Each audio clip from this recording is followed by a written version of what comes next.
What's up everybody, Soul here with another sort of Convallaria video. This is a glimpse of Falin, the new character coming out. This is the second part of the Dungeon Meshi collab, or Delicious in Dungeon collab. This unit seems fantastic.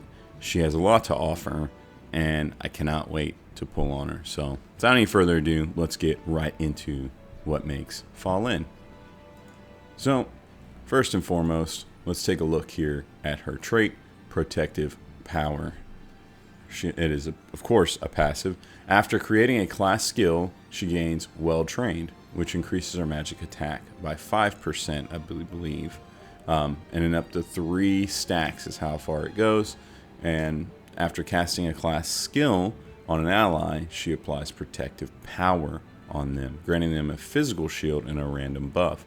If Protective Power is applied to an ally who already has it, the new shield value is reduced. So the initial shield value is 35% of her magic attack, where if they already have that physical shield and she's applying it as it says it's reduced, it'll be 25%.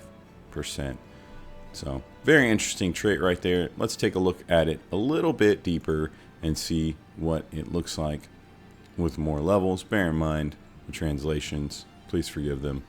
So we see as we are leveling up in her star levels, we're not gaining a tremendous amount. Down here at 2 stars, we're really not seeing too much difference. We're picking up, really, she's gaining the 2 level 2 buffs. I don't really see a tremendous difference in that at all. There's really no big significant change in her power. At 3 stars, we're taking a look at it. I don't see too much change either, with the exception of those guardian powers. Now she's giving a power. Well, it's not called guardian power. That's a mistranslation. It's a translation, a poor one. But she's gaining a 60% shield to her allies, and if they already have a shield, then she's giving a 40% shield. And then when that shields, they're also gaining damage reduction. That's really important to take note of. Initially, she only gives the shielding. However, at 3 stars, those enhancements now are giving higher shield, so 60% of her magic attack, and they're also giving damage reduction 15%. That's a big boost and a great break point for Falin, where we see a pretty big difference there. And then down at 4 stars, we see that there really isn't a huge change there either. Each target can gain Guardian Power up to 1 time every 2 rounds. Yep, so there's really not a huge change there. It's more or less the same. No big difference. However, at 4 stars, she kind of gets some decent buffs all the way around. I'm sorry, 5 stars all the way around. So at 5 stars, her magic attack is now increased by 8% instead of 5, which is the way it is consistently the whole time. And it goes up to 4 layers, which is what you get at 2 stars anyways. And so 8% now capping at 4 layers. So really decent stuff right there, with 32% magic attack increase with full stacks. And then we get this power protection. It stays the same. And you get those 2 level 2 buffs, stays the same. However, now it can be applied every round, instead of it being only able to applied once every 2 rounds. Now it can be applied each round. Really good stuff. To me, that is what makes her trait really good. At 5 stars, being able to apply that shielding and that damage reduction every single round and building them up is really, really important. Having to wait every other round can be slightly inconvenient and takes away from her kit a little bit. And so 5 stars is what I would recommend for her. Jumping over and taking a look at her skills, let's look at her innate skill. It's just called healing here in this translation. And so it heals a target for 100% of her magic attack, and then dispels 1 debuff, and has 1 energy cost and only 2 range. So this is a pretty great healing skill. Simple, sweet, effective, has a dispel, 100% magic attack is great. And so it's a pretty strong little healing spell. At rank 1, you have Bandage. And so this is an instant single target healing that does 30% of the target's HP and has a 3-turn cooldown and costs no energy. Another pretty decent healing skill right here. We've seen this on other characters. It's always nice to have an HP heal rather than a percent magic attack. And so this is a fantastic thing. When you have characters with 9,000 HP, they're obviously getting a lot more for this than characters with only, say, 4,000 HP. But it's nice to have that HP percentage heal for that reason. Looking on the other side of rank 1, we have Restore Magic. This is a healing ability where it heals all allies within 3 squares of the target for 30% of Falin's magic attack. It also dispels 1 debuff and grants them Be Careful for 2 rounds. Increases the healing by an additional 20% for targets within 2 squares of the target. So when you're using this ability, if allies are within 2 squares of Falin, they're basically getting an extra little heal out of this because of their proximity to Falin. And then that Be Careful is really, really powerful in that you're gaining basically a extra auto heal in the event that something happens. If they get knocked down low and into an injured or dying state, it will automatically proc an extra heal in those effects.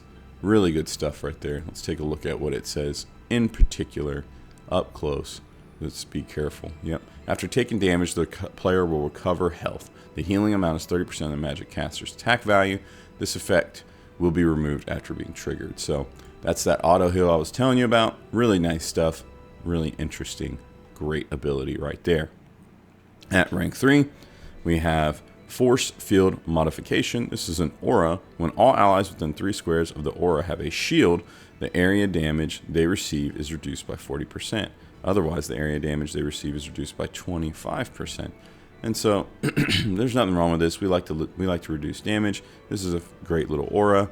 Good stuff right here. Next is Crystal Infinity. That is the other side of rank 3. And so we've seen this 100 times on the Vada, Barrel, you name it. And so this is, you gain 1 energy per action at the end of your action. And if you have less than 1 energy, you gain 2 energy. So great. If you're at 0 energy, you're getting 2. It's good, decent passive. Nothing wrong with this. At rank 5, you have Shelter of Light. This is a reaction. When attacked by a single target attack, the damage is reduced by 30%, and it can only be activated once per round. We've seen this numerous times as well. However, on the other side, you have Sacrifice Oneself to Rescue with a 5-turn cooldown. A reaction where if a non-summoned creature friendly unit, it's a lot of words there to say a non-summoned ally, within 3 squares of the caster receives fatal damage after being attacked by a single target attack, they will gain Resolve, meaning they will not die. And then Falin will trade places with the character in question that's taken that damage, sacrificing 60% of her HP and healing 90% of their health, which is an HP percentage heal, not 90% of her magic attack, and it can only be triggered 2 times per battle. So this is a great emergency heal, save, you name it. Our ally Fallen takes damage and they're about to die, and will trigger that resolve, saving their life, and she will swap places, sacrificing 60% of her HP, but giving them 90% of their health back. Can be a double-edged sword for that reason, but is still a very interesting thing to have and a great way to get some resolve on the field. We see something slightly unique here in that she's able to give that resolve to other characters. At rank 7, we have Light of the Soul. We've seen this ability numerous times. 1 energy cost, but it's an AoE energy up for your team, and it's an instant. So this is also very, very powerful and great. So cannot target yourself. That's the only downside of this. However, it's still great that you can target your allies and have a huge AoE energy boost to your team. The other side of rank 7 is Breaking Away from Magic. This is a 3 energy cost, 4-turn cooldown, where you select an ally with protective power. That's the requirement. They have to have that protective power on them, that extra barrier, that shield that Fallen grants with her skills. And then it teleports all allies around Fallen to the target, healing everybody by 70% of her magic attack, and then dispelling all control on that target, and then granting them level 2 buffs. So there's a lot to unpack here. You're targeting an ally with that buff, and then you're teleporting all adjacent allies to that target, which is already great. I love being able to maneuver and move allies and move units on the map, and then you're healing everybody and granting buffs while doing so. So this is a fantastic way to pit, maneuver, and navigate your team, and to move them and kind of cluster across the map in various ways. The 4-turn cooldown is a lot, but that makes sense. You shouldn't be able to do this every turn, and so this is a fantastic ability that's going to have some great utility down the line. Flexible response is her basic attack she can get. It has physical damage rolled into it, and so it does 85% magical damage and inflicts magic defense down 2 for 2 turns. If the target is adjacent to Falin, like immediately next to Falin, then the effect changes to 80% of her magic damage, but applied as physical damage, and has a 30% chance to inflict stun after knocking them back 1 square. So this basic attack's interesting in that it gets Falin a little bit out of trouble. Like you see before, she sacrifices her HP, teleports or swaps places with the ally, gets him out of jail, and then she now has a basic attack here that can kind of hit that enemy, stun them possibly, and knock them back. And so that's really interesting and good stuff there from Falin with that flexible response. And then on the other side, you've got your standard, it's called Kind Heart Strike here, right here, but we've seen this basic attack 100 times on healers, where they're basically getting a 15% bonus to healing just for using their basic attack. Nothing wrong with this, decent stuff, decent basic attack. Now, the 11th rank is where things kind of get great. So Falin's Blessing is up here on the right, and so this is a support instant where it converts 2 debuffs on all allies and then 3 tiles into level 2 buffs. Fantastic there. And grants immunity to attribute debuffs for 2 turns. Also great. After the skill is released, if the target has no debuffs, it restores 40% of the caster's magic attack and grants them damage up 2 for 2 turns. And of course, this is 2 energy cost with a 3-turn cooldown and has a 3-tile AoE range. This is a pretty decent ability. It's an instant, and it's a great way to get some debuffs off your team and then make them immune to those attribute debuffs, and as well as to get those heals out and nice little damage up. Decent ability there. Over on the left, you have an aura. This increases the attack of all allies within 3 squares of herself by 16%, and then if they have that's if they have a shield. Otherwise, their attack is merely enhanced by 8%, but this is free. This is up all the time. So basically, if you're keeping them buffed and you're keeping them shielded, I should say, they're getting a 16% bonus to their attack for free, just for being around. Falin, fantastic, great aura. Really love to see these generalized auras doing work in the game. This makes Falin fantastic. Next, we're going to take a look at Falin's rank 13 ability, and so we see it as healing the body and mind. I believe the translation for that is healer of body and soul. However, at 1 star, when any of your teammates or team members, allies, power of protection is destroyed, it restores 25% of their health and they gain damage reduction 1. So that's just for being with this skill on. It doesn't matter where they are. Anytime they lose that power protection, they're getting a heal and they're getting damage reduction. For me, as a rank 13 skill, even at 1 star, that's very powerful. Of course, at level 2, it's enhanced, so now they're gaining 40% health instead of 25%. Anytime that protection is destroyed, that shielding, and then of course, they get that damage reduction 2 now, which is slightly higher at 25% instead of 10%. Fantastic stuff there at 2 stars. And then at 3 stars, now whenever they lose that protection, they're healing for 40% still and getting that damage reduction 2 still, However, they're now gaining a critical hit rate of 15% and attacking the enemy that is inflicts no reaction skill for 2 turns.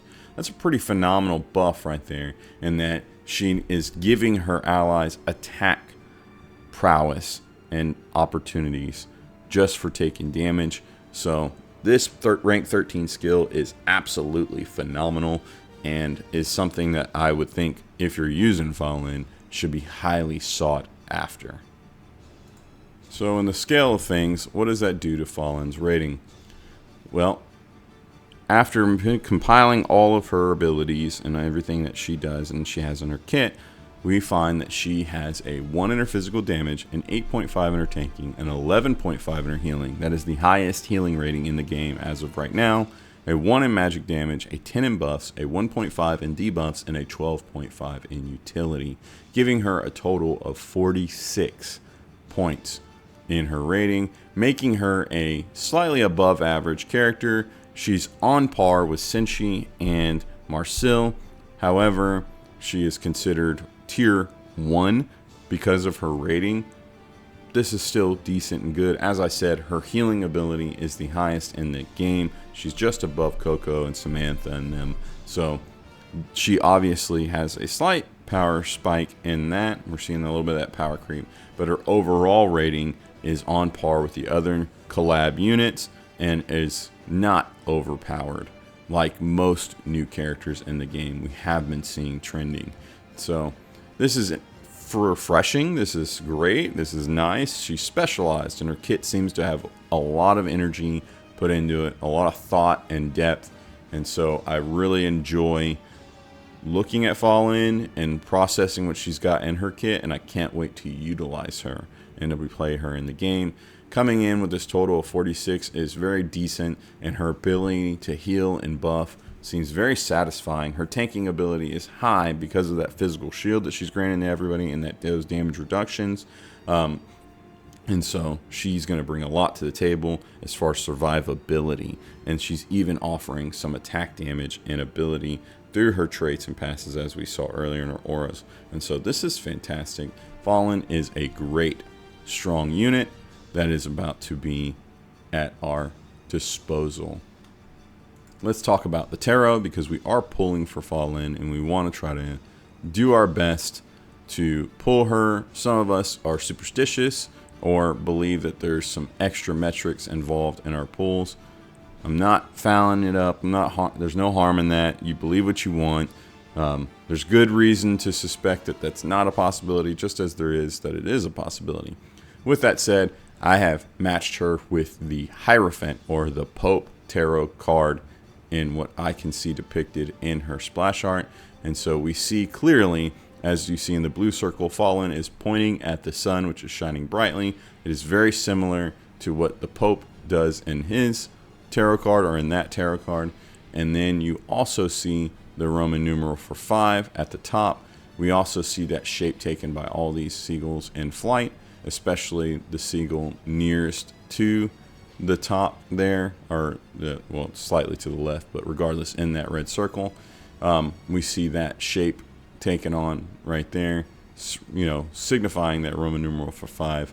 And then we see in the white circle, we see that banner behind the Pope, in that it's flowing through the air in behind, and we see the netting throughout the splash art kind of flowing and even just going on, extending outside of the splash art. It's really interesting to see that there. I think that might be a signifier of that. And then we see the staff there, where it makes the pyramid shape, symbolizing the structure of faith and how everything leads to the top. We see that there with the two staffs leaned together. It kind of is similar to what he has going on with the staff there, making that same shape, the upside down V, or the arrow pointing up, denotes all things higher. And then we see the 3 ladies walking at the bottom, kind of following faith and walking along. Assume they're ladies, shouldn't maybe, but regardless, we see the same with the seagulls. There's 3 seagulls perched and looking on, and so that number and those things identify with each other, and they're also similar in shade in color with their feathers as they are the robes, as is Marcille, which I've more poignantly pointed out with the black circles there. The color of their robes and Marcille being included in this splash art and being led by Falin is similar to what the Hierophant or the Pope is doing in leading them, their followers, to faith and to what Falin is wanting to show. There's something similar there in the colors seen there in Marcille's robe. So her being included in this is not an accident, in my opinion, from what I'm seeing. So long story boring, I see that the Hierophant or the Pope Tarot is the card that most accurately reflects Falin, and so that is what I will be utilizing when pulling for Falin. So there you have it. That's everything for Falin. Really exciting character, a new watcher, a drifter, no less, and a part of the Fortitude category. Can't wait for her. She is exciting to say the least. A huge shout out and thank you to my Patreon members for supporting my content creation, and everything we do. You guys are the ones and gals to make this possible for me to pull these characters and to create these guides and the different information for our community. Thank you so much. If you're interested in supporting us, make sure you check out down below the link for our Patreon, as well as our link for our Discord, where we talk all things Sword of Convallaria and then some. If you're interested in Falin, you're skipping Falin, whatever it may be, let me know. Tell me what you think. Did I miss something in the kit, in the discussion? Is there something in particular that you're really excited about with Falin? Drop it down in the comments. I would love to hear back from you. And with that said, I wish you the best. Good luck in pulling for her, and hopefully you're going to have a blast with her, and you have the best luck in getting her on your roster. Until next time, I will catch you later. Thank you so much for watching. Bye.